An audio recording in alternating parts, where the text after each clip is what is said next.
Regard, œil avisé, prunelles aiguisées, la midinale est aux aguets.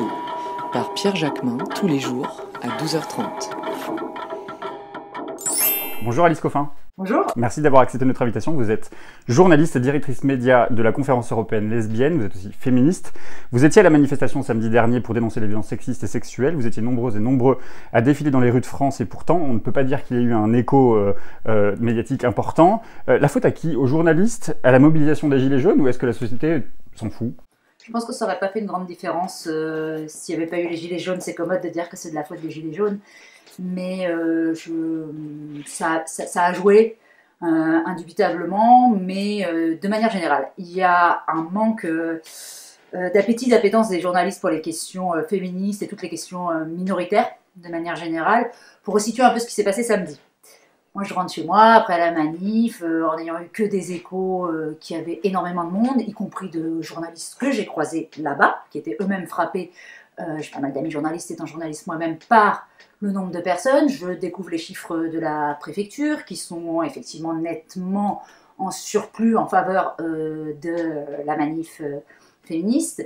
Et puis je regarde les sites d'information, les journaux télévisés. Je vois que tous les sites ont en page d'accueil, pratiquement tous, la manif des Gilets jaunes et pas la manif féministe. Et surtout, je tombe sur le JT de France 2, donc service public, et ça commence par 20 minutes sur les Gilets jaunes, et ils font une seule minute d'image des manifestations. Bon, ça c'est les... Et dans le JDD, une toute petite brève après avoir appelé plein de pages sur les Gilets jaunes. Mais justement, vous avez dit justement qu'effectivement, il n'y avait pas une réelle connaissance ou une réelle envie des journalistes de traiter ces sujets-là. Ça fait un peu plus d'un an que maintenant que la mobilisation MeToo, la mobilisation Balance ton port a émergé. C'est quoi le bilan aujourd'hui? Vous direz que la société quand même s'est emparée de ces questions-là? La société, ça a clairement fait une différence. Ça a fait une différence dans les conversations, dans les entourages familiaux, amicaux. Mais si on parle, notamment moi, de ce que je connais bien, qui sont des journalistes, en France en tout cas, elles s'en sont pas du tout suffisamment emparées. C'est amplement insuffisant et ça a des impacts très graves. Donc l'absence de couverture de la manif de samedi, c'est qu'un écho parmi d'autres de l'absence de mobilisation journalistique sur ces questions-là. Ce qui est particulièrement grave parce que les médias ont évidemment un impact tout à fait significatif. Donc en fait, c'est une erreur journalistique parce qu'il y a un boulot qui est mal fait sur ces questions-là. Et puis c'est aussi une absence de responsabilité parce que je trouve qu'en tant que journaliste, on n'est pas là que pour donner des nouvelles, on est là aussi pour donner un sens et pour choisir ce qu'on met en avant. Et il me semble que de ne pas mettre en avant justement ces questions-là et au contraire œuvrer pour donner quand même souvent la parole aussi à des propos, en tout cas en France encore une fois, au contraire, on sait, en France ça a beaucoup marqué, hein. En France c'est Le Monde qui publie la tribune de Deneuve et d'autres, c'est un cas unique, donc il y a vraiment un énorme souci particulièrement. Et pourtant c'est pas les faits d'actualité qui manquent, on l'a vu aussi, le maire de Cabourg a été jugé, il a pris 3 mois de prison avec sursis pour des violences graves commises à l'encontre de son épouse. Qu'est-ce que ça vous inspire cette décision de justice et plus généralement qu'est-ce que ça dit de notre justice? Moi j'attends la réaction, j'ai interpellé François Baroin, président de l'Association des maires de France, sur Twitter. Je ne sais pas s'il a réagi, mais ça serait bien. En fait, on a une parole un peu forte et que s'il n'est pas capable lui-même, ce monsieur-là, de dégager de son poste, qu'il y ait des moyens... Il n'a pas pris effectivement de punition sur sa peine d'inéligibilité, parce qu'on considère que c'est deux choses séparées. C'est clair, hein, je veux dire, il est coupable. Il a commis de fortes violences contre une femme, contre sa femme. Néanmoins, il reste en poste en mer. Bon, bien sûr que ça dit tout, c'est-à-dire, et c'est exactement la même chose pour MeToo, de tout ce qui se passe depuis le début. Aux États-Unis, il se passe un truc, mais le lendemain, la personne n'est plus là. En France, le nombre de personnes, mais c'est pas que lui, c'est Frédéric Aziza sur la chaîne parlementaire, on les compte plus. C'est Gérard Darmanin qui reste encore en poste en tant que ministre. C'était avant Jean-Michel Bellay aussi en tant que ministre. Le nombre de personnes, d'hommes qui sont encore en poste de pouvoir, alors qu'il est clair qu'elles sont coupables, ou même si s'il n'est pas encore clair, il y a des fortes présomptions là-dessus, elles devraient immédiatement partir, elles devraient tous ne plus être là. On a parlé de la société civile, de la justice, les politiques. Comment vous jugez l'action du gouvernement sur la question des femmes, de l'égalité femmes-hommes?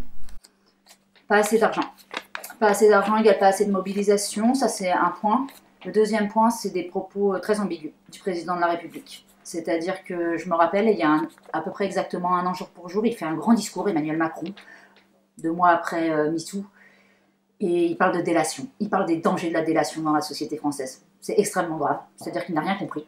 Et il n'a rien compris là-dessus, et moi je le vois, il n'a rien compris non plus sur les violences faites aux lesbiennes dans le cas de la PMA, c'est-à-dire que c'est quelqu'un qui n'est pas en fait fermement engagé, et l'impact d'un discours présidentiel il est énorme sur la société française. On va revenir sur la PMA, mais d'abord la ministre, la secrétaire d'État d'ailleurs, plutôt Marlène Schiappa, c'est une féministe, elle rejoint vos combats, elle partage vos combats, vous diriez ça aujourd'hui?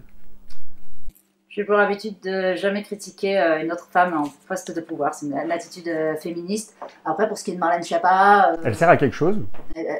C'est... évidemment qu'elle sert à quelque chose. Enfin, je veux dire, après, c'est très important. Et ce qu'on peut regretter, c'est qu'elle ne soit pas ministre de plein droit. Hein. C'est un poste qui a disparu. Maintenant, c'est en secrétaire d'État. Évidemment que c'est super important dans un gouvernement qu'on ait une parole sur les droits des femmes. Après, encore une fois, le souci, c'est que la parole qui est estimée légitime par Emmanuel Macron lui-même, c'est sa parole à lui. C'est-à-dire qu'il nous l'a dit dans le cas, par exemple, de la PMA, il ne se sent absolument pas engagé par les déclarations qui ont été faites de Marlène Schiappa. Donc ça explique un peu tout. Justement, sur la PMA, comment vous expliquez ce report, cet énième report, alors que c'est une promesse d'Emmanuel Macron, alors que sur tas d'autres choses, on sait très bien qu'il a pu passer en force? Donc on l'a vu mercredi dernier à l'Élysée. Et en fait, ses propos à lui, voilà, je l'avais vraiment en face de moi, il insiste à fond sur c'est une question éthique, c'est une question de conscience. Donc là encore, je crois que lui-même, Emmanuel Macron, il n'est pas très convaincu pour ça. À mon avis, c'est quelqu'un qui n'est pas très sûr que ça soit super bien, qu'un couple de lesbiennes élève un enfant. Et malheureusement, ça se ressent. Et ça se ressent comment? Ça veut dire que sur plein d'autres sujets, il a très bien su comment faire voter très rapidement des lois. Là, effectivement, on a encore un report. C'est la raison pour laquelle les associations lesbiennes ont quitté la table de discussion? Il n'y a pas moyen, il n'y a pas de négociation possible? Vous pensez que c'est acté dans sa tête, il n'y aura pas de PMA au cours de ce quinquennat?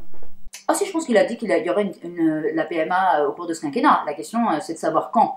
Nous, on est partis parce qu'à partir du moment où on nous dit maintenant c'est un gouvernement qui va s'engager et tout ça, qu'à la première occasion, les engagements ne sont pas tenus, ça invalide complètement tout le reste du discours qu'il pouvait y avoir et tous les autres engagements qui pouvaient être pris au cours de cette réunion. Parmi les violences de plus en plus visibles, voire de plus en plus libérées et décomplexées, il y a les violences homophobes, lesbophobes, transphobes. D'abord sur le comptable, vous partagez cette analyse, il y en a de plus en plus? Il y en a de plus en plus qu'on voit, qui sont accessibles, j'allais dire, au plus grand nombre, ce qui est super important. Après, non, je pense que ça fait des décennies, des siècles que les lesbiennes se font casser la gueule, se font tuer, se font massacrer. Alors, Anne Hidalgo a annoncé à Paris, en l'occurrence, une enveloppe de 100 000 € pour lutter contre ces violences. Ça répond à vos ententes. Vous disiez tout à l'heure qu'il n'y avait pas assez d'argent dans les caisses de l'État pour justement lutter contre ces violences-là. C'est une réponse? C'est tellement pas assez. Et quand on voit à quoi ressemble le centre LGBT en Ile-de-France, c'est tout petit.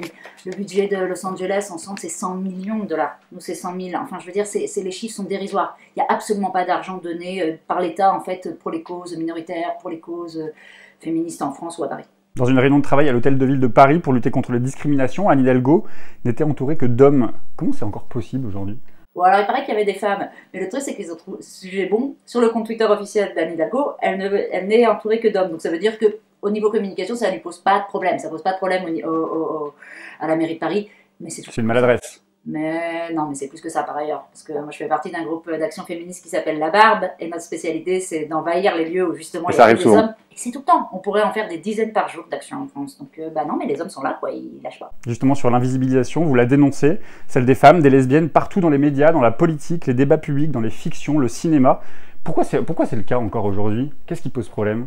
Mais parce que les gens, ils ne veulent pas lâcher leurs privilèges comme ça. Donc les hommes, c'est des privilèges qu'ils ont, c'est un pouvoir qu'ils ont depuis des décennies, des siècles, et c'est une lutte de tous les instants.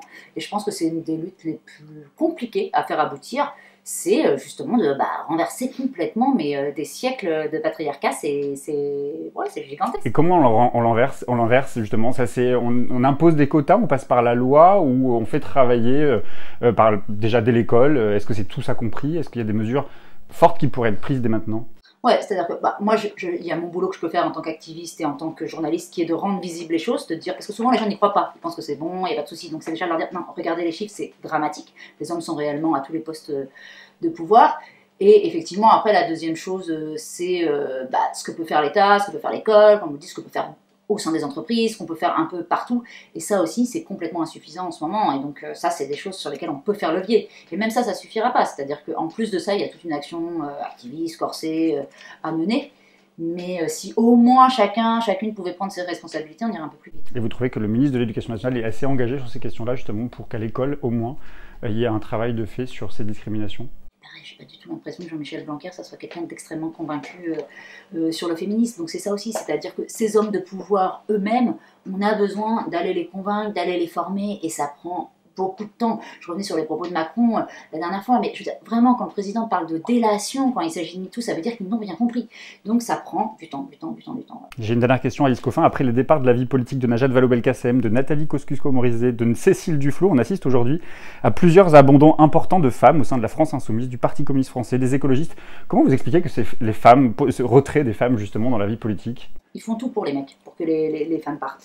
Et par exemple, quand on dit MeToo, les histoires d'harcèlement sexuel et tout ça, c'est pas des histoires d'harcèlement juste seulement sexuel, c'est évidemment des histoires de garder sa place. On l'a vu, elles l'ont très bien dit, celles qui ont été agressées par Denis Baupin, c'était ça qui se passait, c'est-à-dire que quand un homme fait la misère et manifeste des violences envers une femme, c'est aussi pour être sûr qu'elle dégage de ce champ-là, du champ politique et d'ailleurs. Donc c'est sans arrêt, je veux dire, ce qui se passe sur les choses comme ça.